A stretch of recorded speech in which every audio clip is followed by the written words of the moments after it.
আসসালামু আলাইকুম। আজকে আমরা আমাদের এক শ্রদ্ধ বড় ভাইয়ের বাড়িতে বেসিং ফিটিং করতে এসে এমন একটি কাজ দেখছি, আমি দেখে তো পুরো অবাক হয়ে গেছি।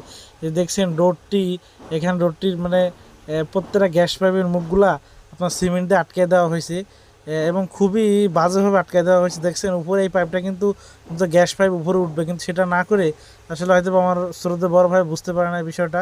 এখানে কিন্তু এটা মারাত্মক ভুল। এই ভুলের কারণে কিন্তু যে কোনো সময় গ্যাস পাইপ না তোলার কারণে কিন্তু যে কোনো সময় তার যে একটা ময়লার বা পানির যে হাউস করছে, বিশাল বড় হাউস, এখান থেকে টেনে নিয়ে গিয়ে যে হাউস করছে, হাউসটা কিন্তু যে কোনো সময় বাস্ট হয়ে যেতে পারে। এই ধরনের কাহিনী কিন্তু আমরা অ্যাভেলেবেল ঢাকা শহরে বা বড় বড় প্রতিষ্ঠানে কিন্তু আমরা এই ধরনের সমস্যার সম্মুখীন আমরা হয়ে থাকি। এখানে কোথাও কোনো গ্যাস পাইপের কোনো ব্যবস্থা নাই, যার কারণে কিন্তু যে কোনো সময় এই হাউসটি আপনার বাস্ট হয়ে কিন্তু দুর্ঘটনা ঘটতে পারে।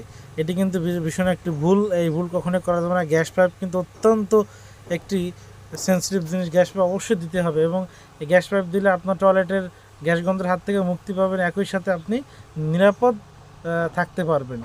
কাজেই আমরা বড় ভাইকে বলার পরে, পরামর্শ দেওয়ার পরে সে বলছে কাজটি সমাধান করে দেওয়ার জন্য বলছে। আমরা কাজটি সমাধান করে দেবো এবং আপনাদেরকে নেক্সট ভিডিওতে দেখাবো আমরা কীভাবে কাজটি সমাধান করে থাকি।